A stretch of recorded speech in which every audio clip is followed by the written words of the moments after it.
ಯುದ್ಧ ಪೀಡಿತ ಇರಾನ್ನಲ್ಲಿ 110 ಭಾರತೀಯ ವಿದ್ಯಾರ್ಥಿಗಳು ಇದೀಗ ವಾಪಸ್ ತಾಯ್ನಾಡಿಗೆ ಬಂದಿದ್ದಾರೆ. ಆಪರೇಷನ್ ಸಿಂಧು ಕಾರ್ಯಾಚರಣೆ ಅಡಿಯಲ್ಲಿ ಅರ್ಮೇನಿಯಾದಲ್ಲಿದ್ದಂಥ ವಿದ್ಯಾರ್ಥಿಗಳನ್ನ ವಿಶೇಷ ವಿಮಾನದ ಮೂಲಕ ದೆಹಲಿಗೆ ಕರೆತರಲಾಗಿದೆ. ಇಸ್ರೇಲ್ನಲ್ಲಿ ಸಿಲುಕಿದ್ದ 18 ಮಂದಿ ಕನ್ನಡಿಗರು ಕೆಲವೇ ಕ್ಷಣಗಳಲ್ಲಿ ಬೆಂಗಳೂರಿಗೆ ವಾಪಸ್ ಆಗ್ತಾರೆ. ಬೆಳಗ್ಗೆ 11 ಗಂಟೆಗೆ ಕೆಂಪೇಗೌಡ ಏರ್ಪೋರ್ಟ್ಗೆ ಆಗಮಿಸುತ್ತಾರೆ. ಅಧ್ಯಯನಕ್ಕೆ ಅಂತ ಕಾಂಗ್ರೆಸ್, ಜೆಡಿಎಸ್, ಬಿಜೆಪಿ ಸದಸ್ಯರ ನಿಯೋಗ ಇಸ್ರೇಲ್ಗೆ ತೆರಳಿತ್ತು. ಏರ್ ಇಂಡಿಯಾ ವಿಮಾನ ದುರಂತಕ್ಕೆ ಟಾಟಾ ಸಮೂಹದ ಅಧ್ಯಕ್ಷ ಎನ್ ಚಂದ್ರಶೇಖರನ್ ಕ್ಷಮೆಯಾಚಿಸಿದ್ದಾರೆ.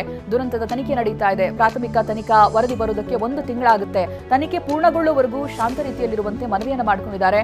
ದುರಂತದಲ್ಲಿ ಮಡಿದವರ ಕುಟುಂಬಕ್ಕೆ ಬೆಂಬಲವಾಗಿ ನಿಲ್ತೀವಿ ಅಂತ ಚಂದ್ರಶೇಖರನ್ ತಿಳಿಸಿದ್ದಾರೆ. ಅಮೆರಿಕಕ್ಕೆ ತೆರಳುವುದಕ್ಕೆ ಕೇಂದ್ರ ಸರ್ಕಾರ ನಿರ್ಬಂಧ ಹೇರಿರುವುದಕ್ಕೆ ಸಚಿವ ಪ್ರಿಯಾಂಕ್ ಖರ್ಗೆ ಆಕ್ರೋಶವನ್ನು ವ್ಯಕ್ತಪಡಿಸಿದ್ದಾರೆ. ಅಮೆರಿಕಕ್ಕೆ ತೆರಳುವುದಕ್ಕೆ ನಿರ್ಬಂಧಿಸಲಾಗಿದ್ದು, ಆದರೆ ಅದಕ್ಕೆ ಕಾರಣ ನೀಡಬೇಕು. ರಾಜ್ಯ ಸರ್ಕಾರದ ಯಶಸ್ಸನ್ನ ಕೇಂದ್ರ ಸರ್ಕಾರ ಕಟ್ಟಿಹಾಕ್ತಾ ಇದೆ ಅಂತ ಕಿಡಿಕಾರಿದ್ದಾರೆ. ಇಂದು ಸಿಎಂ ಸಿದ್ದರಾಮಯ್ಯ ನೇತೃತ್ವದಲ್ಲಿ ಸಚಿವ ಸಂಪುಟ ಸಭೆ ನಡೆಯುತ್ತಿದೆ. ಮಧ್ಯಾಹ್ನ 12 ಗಂಟೆಗೆ ವಿಧಾನಸೌಧದಲ್ಲಿಯೇ ಕ್ಯಾಬಿನೆಟ್ ಸಭೆ ನಡೆಯುತ್ತೆ.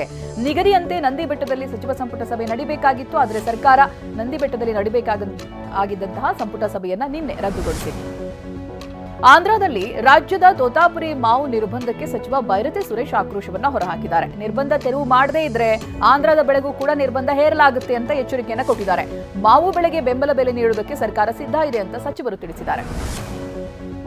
ಬಳ್ಳಾರಿ ಹಾಲು ಒಕ್ಕೂಟ ಚುನಾವಣೆ ವಿಳಂಬ ವಿಚಾರವಾಗಿ ಸಹಕಾರ ಸಚಿವ ಕೆಎನ್ ರಾಜಣ್ಣ ವಿರುದ್ಧ ಕಾಂಗ್ರೆಸ್ ನಾಯಕರ ಅಸಮಾಧಾನ ಹೊರಹಾಕಿದ್ದಾರೆ. ರಾಜಣ್ಣ ವಿರುದ್ಧವಾಗಿ ಕೆಎಂಎಫ್ ಅಧ್ಯಕ್ಷ ಭೀಮಾನಾಯಕ್ ಸಿಎಂಗೆ ದೂರನ್ನು ಕೊಟ್ಟಿದ್ದಾರೆ. ಬಳ್ಳಾರಿ ಹಾಲು ಒಕ್ಕೂಟ ಚುನಾವಣೆ ವಿಳಂಬ ಹಿಂದೆ ರಾಜಣ್ಣ ಕೈವಾಡವಿದೆ ಅಂತ ಭೀಮಾನಾಯಕ್ ಆರೋಪ ಮಾಡಿದ್ದಾರೆ.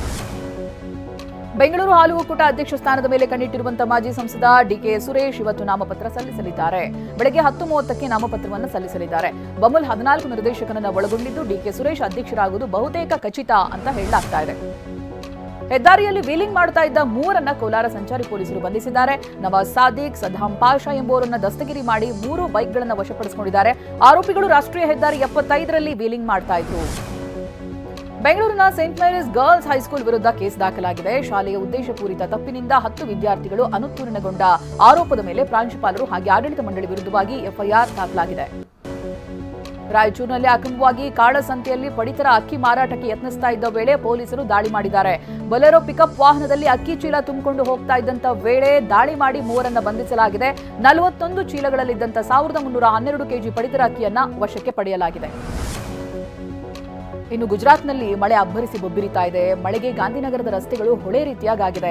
ಮಹಾತ್ಮ ಮಂದಿರ ಅಂಡರ್ ಪಾಸ್ ಜಲಾವೃತಗೊಂಡಿದೆ. ಅಂಡರ್ ಪಾಸ್ನಲ್ಲಿ ವಾಹನ ಸವಾರರು ಪರದಾಡ್ತಾ ಇದ್ದಾರೆ.